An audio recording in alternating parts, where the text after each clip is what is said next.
Yeah, we've been down there about 20 years. Okay. How did you even, what was the story? Because you Well, when Paris came here, he was governor, and he kept doing the smart growth. Good morning. Come on, that's it, Bruce. How are you? And it was a smart growth. So, and of course, the contractor said smart growth means no growth.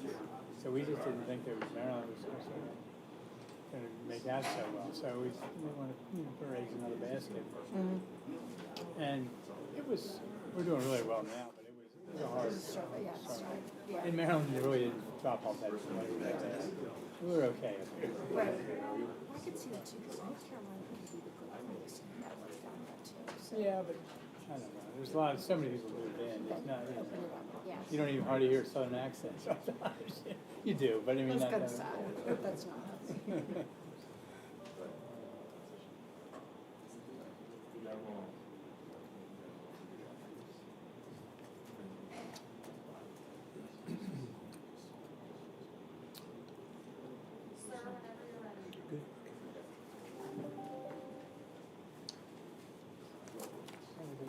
This thing's not down here.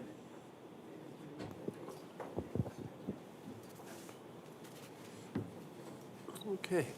Good morning. My name is Paul Wiedefeld. I am the chairman of the Maryland Transportation Authority Board. Today is Thursday, November 21st, 2024. I hereby call the meeting of the MDTA Board to order at 9 a.m. This morning, we're having our meeting in person at MDTA headquarters, and in accordance with live stream law,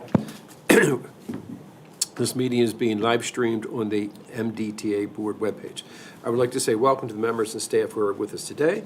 For the record, Member Sneed is joining us this morning via the conference call. As a reminder, I ask that anyone who is in the room with us at this morning refrain from speaking unless you are presenting or answering a question to avoid background noise on the live stream. I would also like to ask the members to speak loudly and clearly so those in the back of the room are able to hear you. Also, please say your name when nominating, or when motioning or seconding to help with the meeting minutes. There are no members of the public, no elected officials, and no media who have pre-registered to comment at this morning's meeting.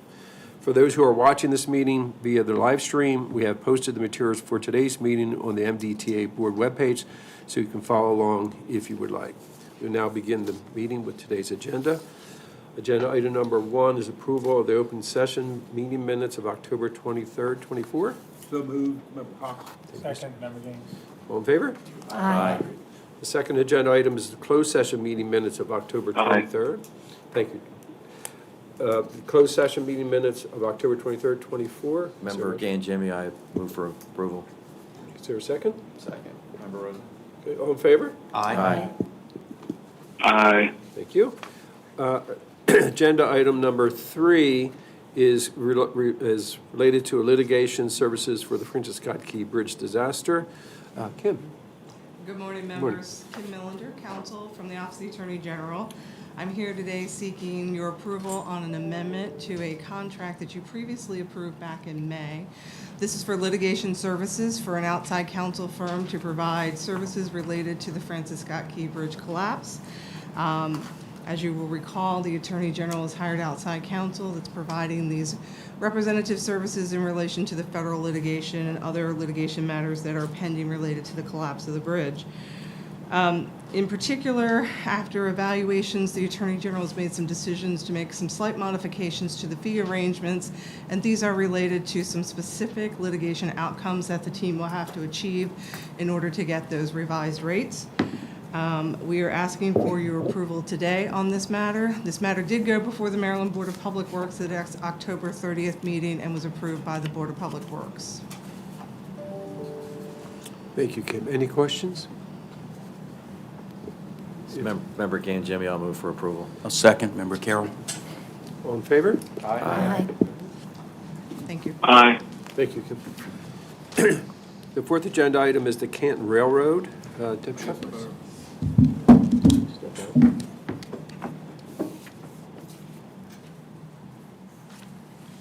Good morning. For the record, I'm Deb Sharpless, MDTA's Chief Financial Officer. The purpose of this item is to seek the board's approval of the proposed Board of Directors for Canton Development Corporation and to designate myself or another designee, if needed, as a proxy to attend the annual stockholder meeting on November 27th to vote in your actions of today and to name the chairman of the board. If you recall, MDTA is the sole stockholder of Canton. All the day-to-day operations is run by the president and CEO with oversight by the board of directors.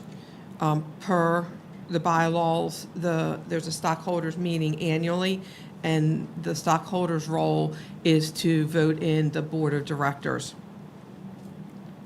The CEO and president, Mr. Barnes, has provided proper notice of this annual meeting, And so this item, we're seeking your approval to re-elect Member Cox and Lori Schelling. Both of their terms would end in 2027.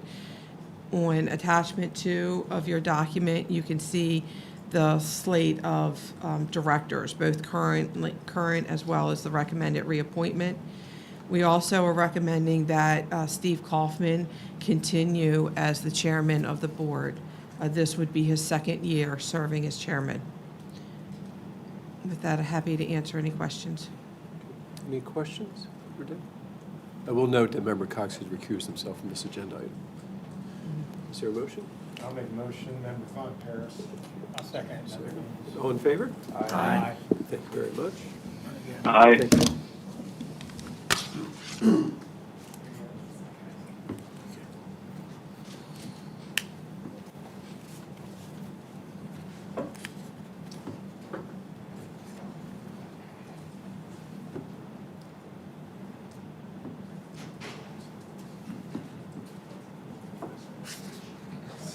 Congratulations. Congratulations. 4 more years. 3. I know, it's only 3. Thank you for your service, sir.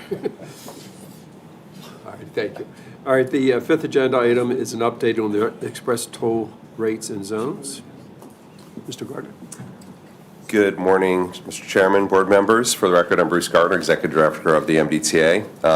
This agenda item is to update the board and the public on the express toll lanes, more commonly known as the ETLs.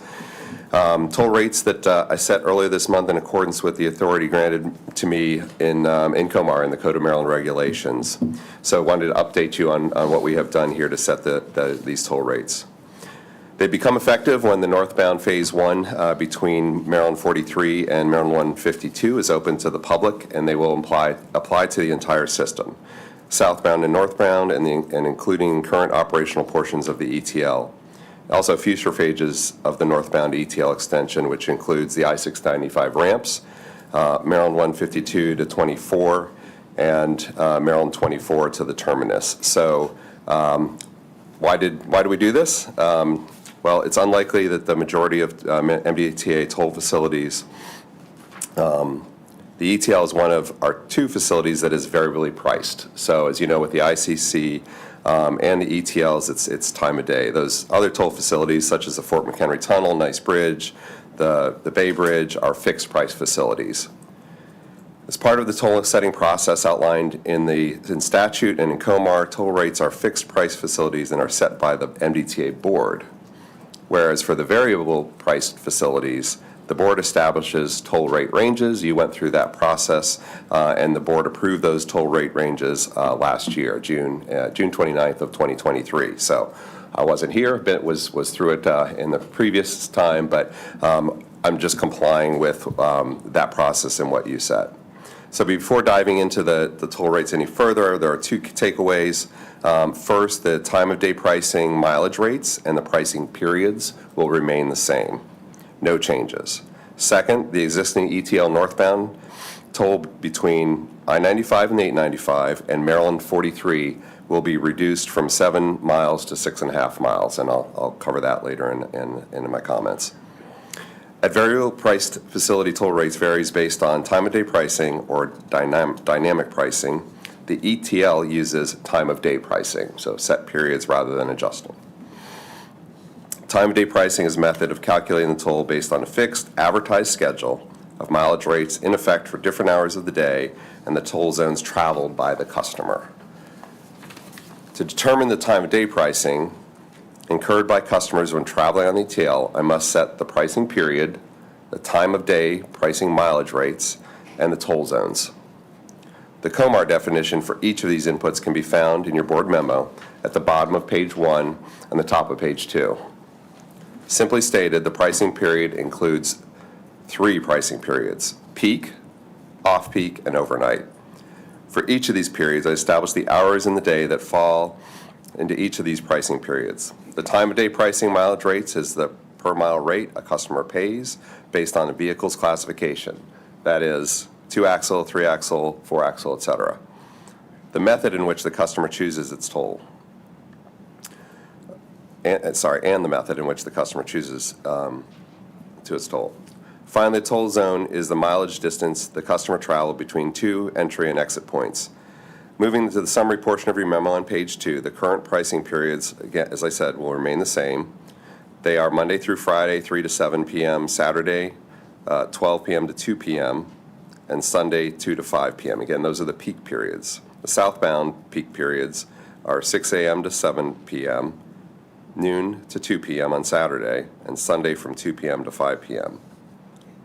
The northbound and southbound overnight period will be Sunday to Saturday, 9 p.m. to 5 a.m. Time of day pricing mileage rates, the per mile rates will remain unchanged from today's rates. For brevity, I will highlight the two-axle rates. Note that there is one per mile rate for each of the pricing period and payment method combinations. So for the two-axle, a peak period Easy Pass, 22 cents in the peak, 17 in the off-peak, and 7 cents overnight. Pay by plate for two-axle, 28 cents in the peak, 21 off-peak, and 9 cents overnight. Video toll, 33 cents the peak, 26 cents off-peak, and 11 cents overnight. All tolls are derived from the two-axle Easy Pass rates by multiplying the Easy Pass rates by the payment method and classification number. For example, the toll multiplier is 1.5, meaning the toll paid by its customers is 150% higher than the Easy Pass rate. The per mile rates for all payment methods, pricing period, and the classifications can be found on page 3 of the board memo summary. Moving on to the final element of the time of day pricing in the toll zone. The ETL will have 6 toll zones, 5 northbound and 1 southbound. On page 3 of your materials, you'll find a diagram of the northbound toll zones. It's also included in your materials. And attachment 1 is a map of the toll zones. The northbound toll zone and corresponding distance will be, it ranges, so from 95 and 895 to the Beltway, with a distance of 3.3 miles, from 695 to Maryland 43, distance of 3.2, Maryland 43 to 152, that section that is going to be opening up is 7.2 miles, and the future sections 152 to 24, distance of 2.3 miles, and again, future Maryland 24 to the terminus with a distance of 2.2 miles. When establishing the zones, we adhered to the MDTA business rule to set the distance, applying the shortest distance when the vehicles enter or exit from multiple locations. We cannot discern which vehicles drove the shorter and longer distance, and that's the reason for that. Please note the toll zone distance between the I-95 and 895 in Maryland 43 has been reduced. Today, as I indicated previously, today the toll distance is 7 miles. It was reduced because a portion of the current zone is captured in the new zone, the new Maryland 43 to 152 zone. Southbound toll zone just north of Maryland 43 to 895 will remain unchanged at 7 miles. Lastly, I've included information regarding the toll rates that result from the pricing periods, time of day pricing, mileage rates, toll zones, payment method, and vehicle classifications. The toll rate tables begin on page 5. As you can see, the toll rates in the southbound direction are unchanged. The two-axle Easy Pass rate during the peak period remains $1.54. Whereas the northbound two-axle Easy Pass rate during the peak period is reduced to $1.43, again, based on having to reduce that distance. That concludes my update. I'm happy to answer any questions, and Deb Sharpless was also available to the board if there are any questions on this. Any questions? Or Bruce, sorry to try to do this to you, but could you sort of summarize that for just Yep. the person that may just be Basically, today, and what does this basically, mean the to me? board voted on rate ranges. We are simply setting the current rates for a new system opening up. Okay. It's as simple as that. Okay. Just So it's, there are some adjustments that had to be made for the construction and way the sections go. But, essentially no changes from what you've done before. I'm setting them to start off at the lowest parts of those ranges that were approved. So basically, if someone's using the system and they're using more of the system, they'll pay the same rate. Yep. in effect for the new part. So, instead of saying it later, I'll say now that the construction, at least according to Jim about a day ago or 12 hours ago, it's going well for end of the year. We'll have a precise date for opening. Again, so by the next board meeting, hopefully we'll be, having that ETL section in place. Thank you. I just think for someone tuning in, it's. Absolutely, sir. Bruce, how long do we expect these rates to be in effect? Indefinitely? No, not indefinitely. The rate ranges, we're at the lowest end of the range. In the financial plan updates, it's more of, what you would think about in terms of our financial plan. So what we're saying about needs for in the future, the board will evaluate those when, we have we're not compliant with our financial standards. So it's an evaluation process. Okay, thank you. Any other questions for? Very good, thank you. All right, the sixth agenda item is approval of the debt policy. Do we need to approve that? No, No, that's it's an not update. It's just an update. Just want to know let you know what I've been up to. Yeah, just wanted to make Make sure you're that's- yeah. Alan, Great, thank you. Sir. This is our annual review of the debt policy. It's required by the policy itself. We have one recommended change, and this change was discussed with the Finance Committee recently, and they're in favor. We'd like to incorporate the legislatively enacted increase in the MDTA's bonding limit to $4 billion from $3 billion. That change in legislation occurred back in April, and we waited until now because our debt's about $2.1 billion, so there wasn't an urgent need in the policy change, and we thought it was easier to come back at the normally scheduled annual review, which is this month.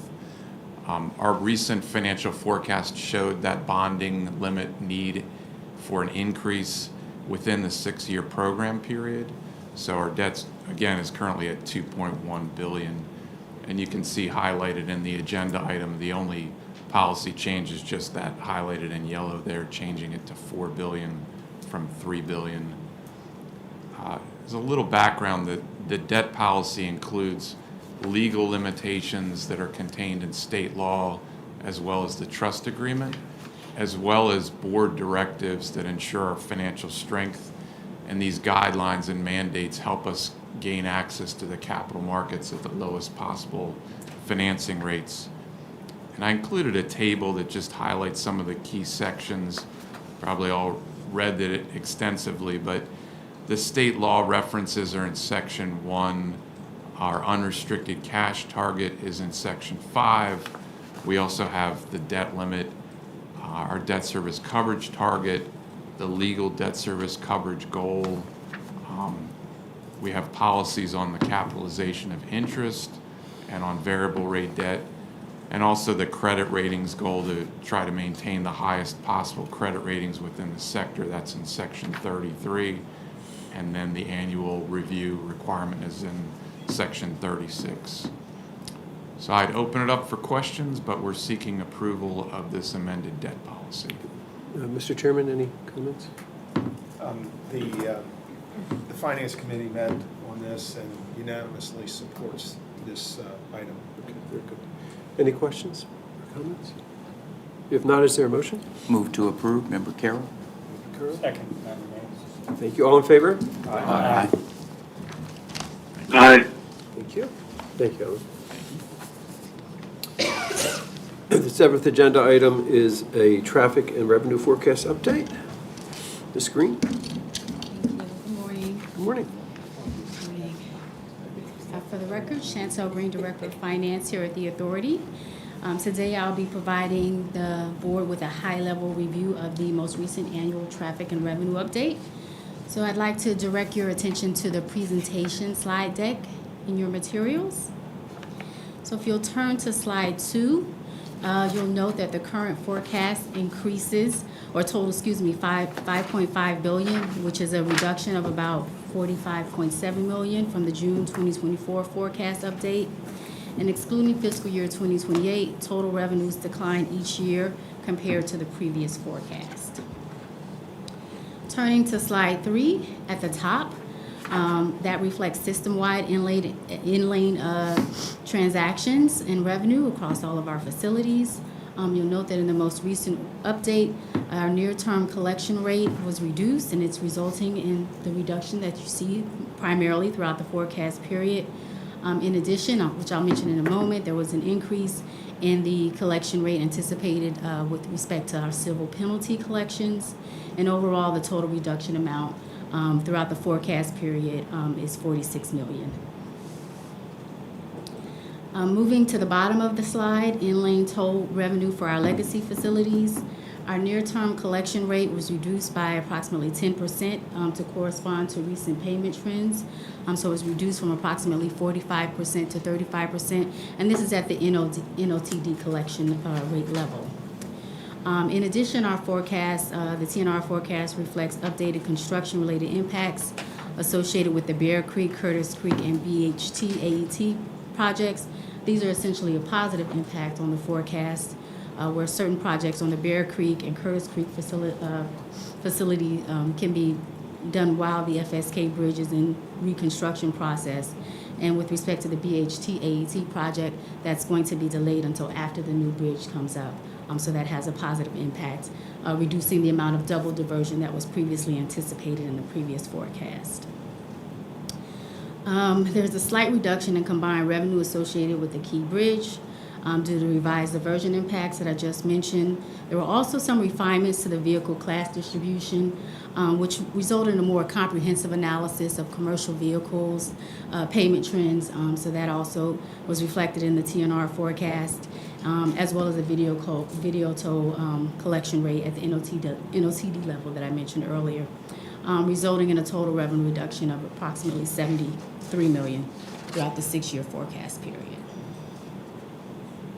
Turning to the next slide, slide 4, in-lane revenue, ICC and ETL facilities. You'll note that the total reduction over the forecast period is essentially flat, $0.1 million. Near-term projections on the ICC and I-95 ETL were re-benchmarked, and this is consistent throughout the forecast with all of the facilities where re-benchmarking occurs based on recent trends. As Bruce just mentioned, the toll distance on section 100 of the I-95 ETL had an impact as well, resulting in a slight reduction in the forecast period. Revenue growth is expected on the ETLs beginning in fiscal year 2025 as well as 2028 due to the opening of the I-95 ETL northbound extension. And moving to the bottom of the page with respect to administrative revenue, increased civil penalty collections are assumed throughout the forecast, and this is a companion to the reduction in the NOTD anticipated collection rate. So as more folks don't pay at that level, it's anticipated that they will transition over to the civil penalty level at which additional collections will occur as a result. And that's going to result in additional $27 million throughout the forecast period. And turning to the last slide, slide 5, it shows with respect to our 2024 update that there's a decline in revenue throughout the entire 10-year period of approximately $71.3 million, and that there is some uncertainty, that continues to remain with respect to the annual TNR forecast. With respect to video toll collection rates, we're continuing to monitor that. In addition, the impact of enforcement measures on civil penalty collections, such as the tax intercept, MVA flagging, CCU collections, and the impacts associated with that. And with that, that concludes the high-level overview. Be happy to respond to any questions. Thank you. Thank you. Any questions? I just have one broader question. Actually, let's take a vote on this first. No, this is not a voted item. Actually, it's just, oh, good. So do we occasionally or periodically go back and look at how well our forecasts have performed? Yes. We do, so we have a mechanism that does that? Yes. Great, so we go back for like 5 years and see this is where we thought we'd be and this is what really played out. Okay, good, Yes, this is we very do. good. Yes. I just had a question. I just want to understand the numbers if I'm looking at them correctly. So if the total reduction from our forecast, the June, is 71.3 million? So no. So I'll present the financial forecast in just a moment. Okay, sorry. So typically, we focus on that 6-year period. Okay. So the 71.3 million is fiscal year 2024 to fiscal year 2030. However, if you look at the entire 10-year period, that's on the last slide, which is slide 5, and so that's the reduction that you see there over the 10-year period. Make sure I didn't. Yeah, so my apologies. So let me just make sure I got this right for you all. So over the 6-year period, it's $46 million compared to the June update, and over the 10-year period, it's $71 million. Okay. Thank you. Thank you. Okay. Any other questions? Very good. Thank you, Ms. Green. Okay, agenda item number 8 is approval of fiscal year 2026 preliminary operating budget. Mr. Brown?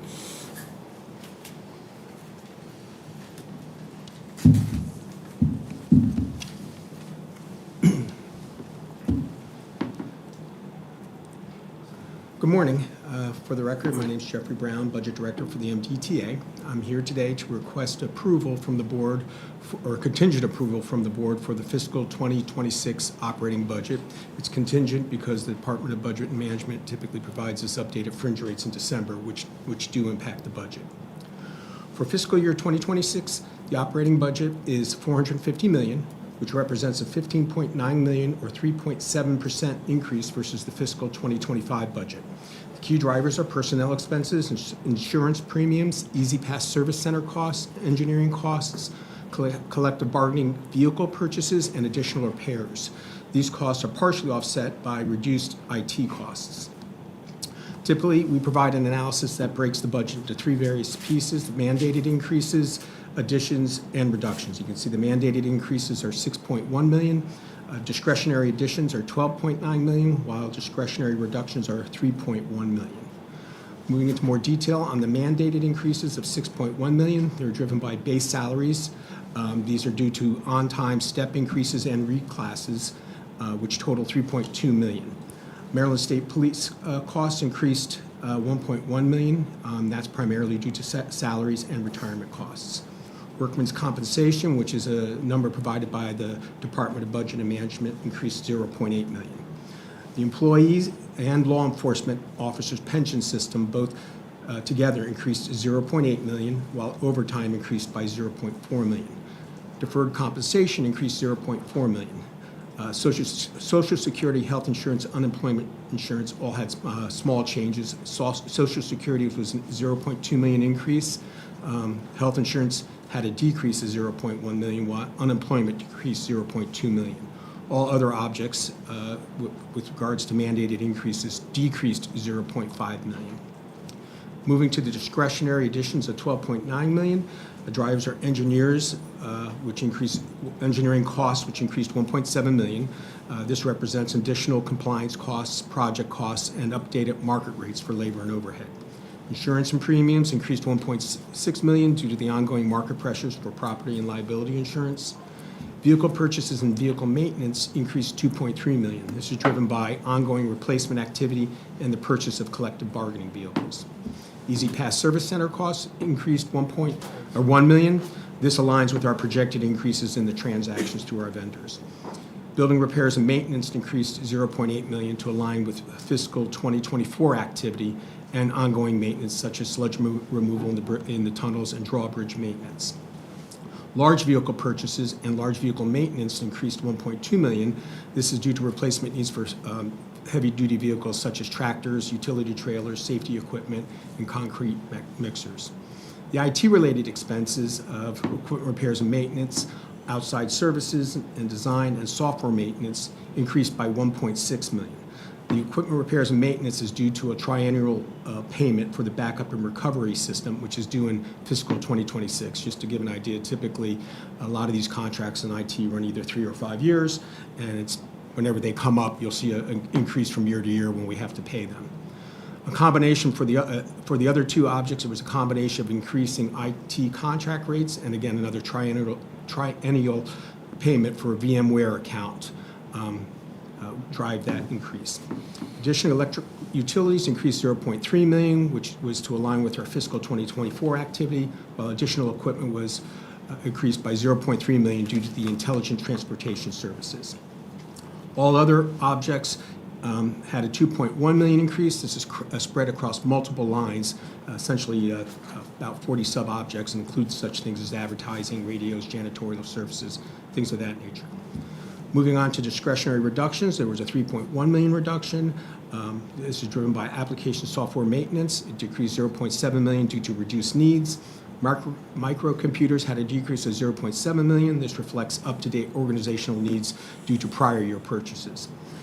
IT-related expenses, such as outside services, data services, and electronic equipment, all decreased together $0.6 million due to reduced needs, while fiscal services had a decrease of $0.2 million.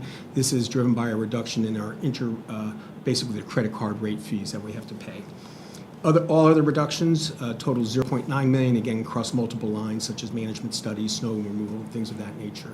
And then graphically, we show the uses of our funds. On one side is the by division. You can see facility costs account for 51%. The MDTA police account for 27%, while general and administrative are 19%. And finally, Maryland State Police is 9%. And then by the purpose, we show that personnel account for 54% of the expenses, contractual services account for 33%, and then the other is all 13%. That concludes my presentation. I'll be happy to take questions at this time. Great. Any comments? Any questions or comments? I do have a comment. Sure, of course. I guess I want to say that you've always been very cooperative, and when we have a question, you get back to us. I really appreciate that, and I know that I can probably speak for the other members here, that serve on the Finance Committee, and that goes across the board with Finance, very cooperative and very professional, and it's very much appreciated the hard work that's going on. And I would also just say on this item as well, it's unanimously approved to advance this to the full board. Very good. Thank you. Is there a motion for approval? So moved. Rosen, is there a second? Member Ardinger, I'll second. Thank you. All in favor? Aye. Aye. Thank you. Thank you, Mr. Brown. All right, thank you. The ninth agenda item is the final fiscal year 25 through 30 Consolidated Transportation Program approval. Ms. Stump? Good morning. For the record, my name is Jennifer Stump, and I'm the Assistant Capital Program Manager. The purpose of this presentation is to seek your approval of the proposed final fiscal year 25 to 2030 CTP.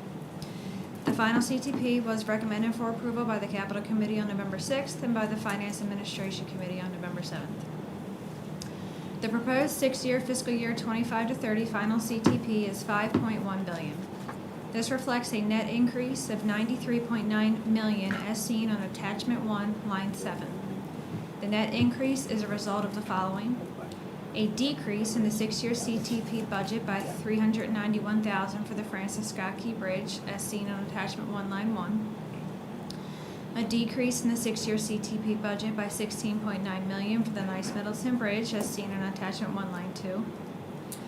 A decrease in the six-year CTP budget by $1.9 million for the I-95 ETL Northern Extension, as seen on Attachment 1, Line 3. An increase in the six-year CTP budget by $214.6 million for all other projects except the Key Bridge, Nice Middleton Bridge, I-95 ETL Northern Extension, and the reserves, as shown on Attachment 1, Line 4. And a decrease in the allocated and unallocated reserves by $101.5 million, as seen on Attachment 1, Line 5. The fiscal year 2024 expenditures were $407.4 million versus the $434.4 million budgeted in the fiscal year 25 to 30 draft CTP, as reflected on line 7 of attachment 1. The fiscal year 24 underspending was $27 million and has been rolled over into the final CTP. Highlights of project and reserve changes are shown in attachment 2.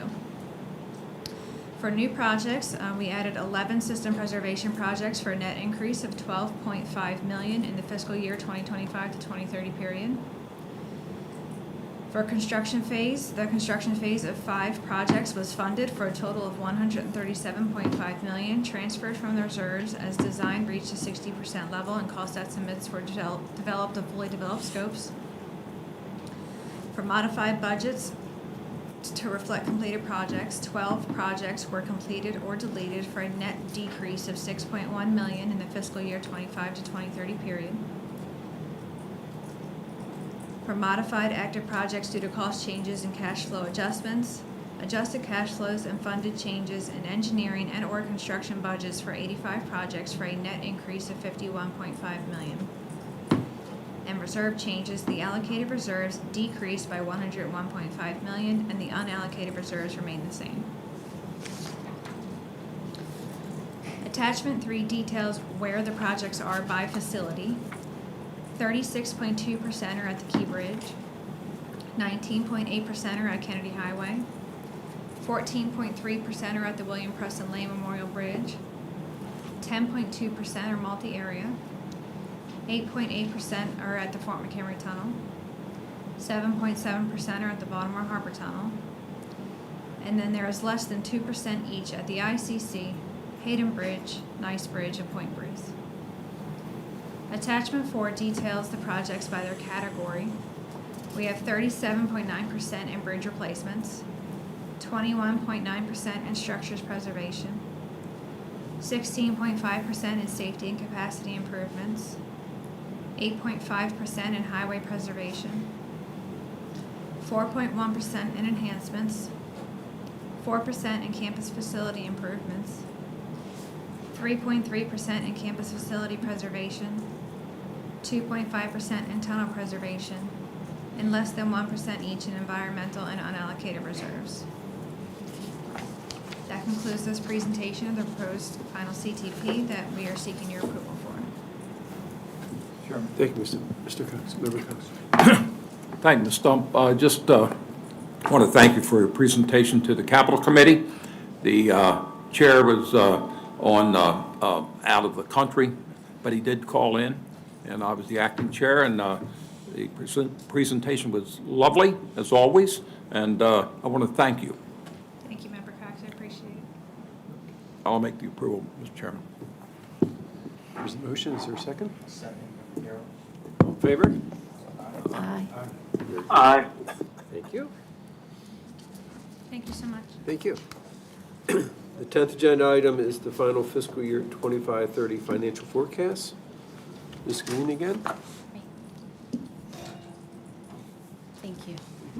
Again, I'll be presenting the fiscal year 2025 to 2030 financial forecast for your approval. In a moment, I'll discuss the primary differences between the current forecast and the forecast that was presented to you in June. However, before doing so, I'd like to direct your attention to the key takeaways at the top of your memo. You'll note that through fiscal year 2027, the authority remains in compliance with its financial goals and legal standards. This is consistent with the June forecast. Despite the loss of the FSK Bridge, the MDTA has sufficient cash flow and capital reserves in fiscal year 2025 to support additional expenses associated with the Key Bridge replacement without going to the bond market. And based on current forecast estimates, beginning in fiscal year 2028, a system-wide total increase will be necessary to maintain 2 times debt service coverage throughout the remainder of the forecast period. The next page outlines the primary differences between the current forecast and the most recently approved forecast.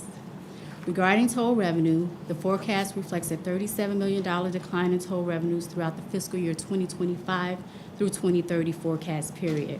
The majority of the decrease is due to the reduction in the assumed NOTD collection rate and re-benchmarking of traffic across all MDTA facilities based on recent trends.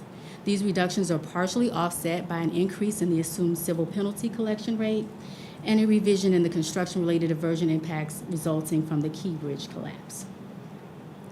Next, operating budget expenses decreased by $34 million throughout the forecast period. The decline is mostly due to adjustments associated with collective bargaining police patrol vehicles and a slightly lower than anticipated fiscal year 2026 operating budget.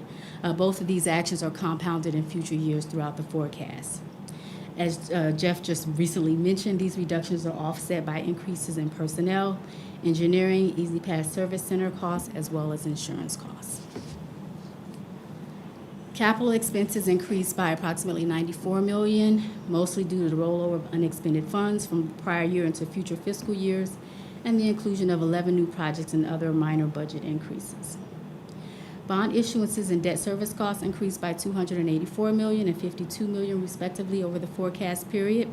This is due to lower toll revenues, a modest increase in the capital budget, and adjustments to the external funding sources associated with the Key Bridge rebuild that reduced the amount of pay-go or cash funding available for capital spending. Regarding insurance proceeds, the forecast assumes that $25 million of the $350 million in insurance proceeds will be used for salvage and debris removal costs, and that the remaining proceeds will be applied toward federally eligible Key Bridge rebuild project costs after the $60 million in federal quick release funds are exhausted. The forecast assumes that after we spend down our remaining insurance proceeds, beginning in fiscal year 2027, the authority will be reimbursed by the federal government for eligible project costs at a 90-10% MDTA split, with a 1-year lag from the time the costs are incurred until the MDTA is reimbursed. As previously mentioned, the state is continuing to engage in ongoing discussions with the federal government about the feasibility of obtaining full federal funding for eligible project costs. If Congress acts to allow for 100% federal funding, the authority's assumptions will be adjusted during the next forecast update. Additionally, ineligible project expenses will also be incorporated into future forecasts as they become known. The funding source table shows the estimated funding sources for the $1.7 billion in capital expenses associated with the Key Bridge reconstruction. It is assumed that approximately $1.2 billion, or 73%, will be paid for with federal funds, $325 million, or 19%, will be paid for with insurance proceeds, and that the remaining $137 million, or 8%, will be paid for using MDTA funds. Based on current forecast estimates, again beginning in fiscal year 2028, a system-wide toll increase will be necessary to maintain 2 times debt service coverage throughout the remainder of the forecast period. Those are the major changes reflected in the current forecast, and with that, I'd be happy to respond to any questions. Thank you. Thank you. Any questions? Comments? Very good. Is there a motion for approval? So move on here. Second, Member Gaines. All in favor? Aye. All right, thank you. Thank you. Aye. All righty. Agenda item number 11, Ms. Green again, biannual review of revenue sufficiency. Yes, thank you. The board's operating policy requires a biannual review of revenue sufficiency to determine if current rate and fee levels are appropriate based on levels of expected spending. It's essentially a companion to the financial forecast item that was just presented. The financial forecast shows that the authority's current toll rates, as well as fees and discounts, provide enough revenue through fiscal year 2027 to meet forecasted spending levels and policy requirements. That concludes my presentation. Thank you. Any questions or comments? If not, thank you so much. Thank you. Okay, the next agenda item is the Executive Director's Report. Mr. Gartner? Thank you, Mr. Chairman. Today's report of about a half a dozen items to talk through includes a couple birthdays that we've had, as mentioned before, attendance at an annual conference where we get to interact with some of the senior staff, got to interact with our colleagues across the country, local economic development initiatives that we support, also bringing our team together and recognizing our employees, and finally just how we're planning for the future, which was in the news a lot last week. So starting off with the birthdays, the ICC was fully opened on November 9th, 2014, and we were able to go down and celebrate that with some of the maintenance and police staff for that anniversary. So it was good to see the staff there. What amazed me about that visit was the number of new staff we have at the maintenance level. The show of hands of who was there when it was open was like the 2 senior administrators that were standing behind me. So I saw no hands. I think the chief was there, Lieutenant Colonel. So senior staff, but that it just shows that we have some work to do on longevity for probably our maintenance staff.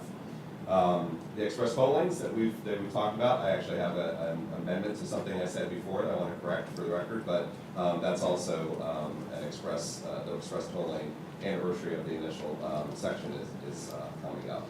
So we're able to open kind of the 10-year anniversary of that. The correction I need to make to my previous statement about peak periods had a slight error on the southbound toll rate. The peak period Monday through Friday is actually 6 a.m. to 9 a.m. Even though it feels like peak period is off from 7 p.m. That was incorrect, so apologies for that. Got to be on that report out, but I just want to correct that for the record. So. Moving on from those, the anniversary, the birthdays, we did participate in the annual conference of the Bridge Tunnel Turnpike Association. I was able to participate on a panel with our representative from Kiewit. Oops, Chris probably was emailing, texting Mary. So got the opportunity to explain to our peers kind of what the rebuild of the Key Bridge looks like. Really got a lot of support and some suggestions from some agencies that have major bridges and comments, so it was a really valuable experience, not only to kind of share, but to hear back from other people. As with any of these, there's a couple of people that asked questions that I couldn't answer, so we just moved on from there. But you know, it was a really, really good experience in that way. So going from kind of the national to the very local, we had the Bay Bridge Run. So that was a great event. Was able to attend the start of that. Be with that Bay Bridge team as they prepared for that. It's a tremendous effort. Queen Anne's County, Anne Arundel County, really put that on with their private sector organizers. But a great occasion. It was a great weather day that we had there. So the good stats on that. I was looking for the Bay Bridge. So there's 16,000. I'm sorry, I got my pages messed up. So anyway, try not to use my notes and see what happens. But very good participation at that event, and it turned out really well. No traffic impacts or complaints that we reported out. Any of you that crossed the Bay Bridge later in the day that day, hopefully didn't experience anything with the run. But looking forward to the future, we do have a strategic huddle plan for kind of the senior management team, along with staff from all levels of the organization. So that is coming up tomorrow. A little bit different than the tactical huddles, Mr. Secretary, that we had for the Key Bridge. So finally getting a chance to meet with a big group of folks over at the MDOT headquarters building off-site tomorrow to kind of develop that strategic plan. Member Carroll has agreed to come in and say a few words to us at the beginning of that, so appreciate your intro there and support. So that's very important to the team as well.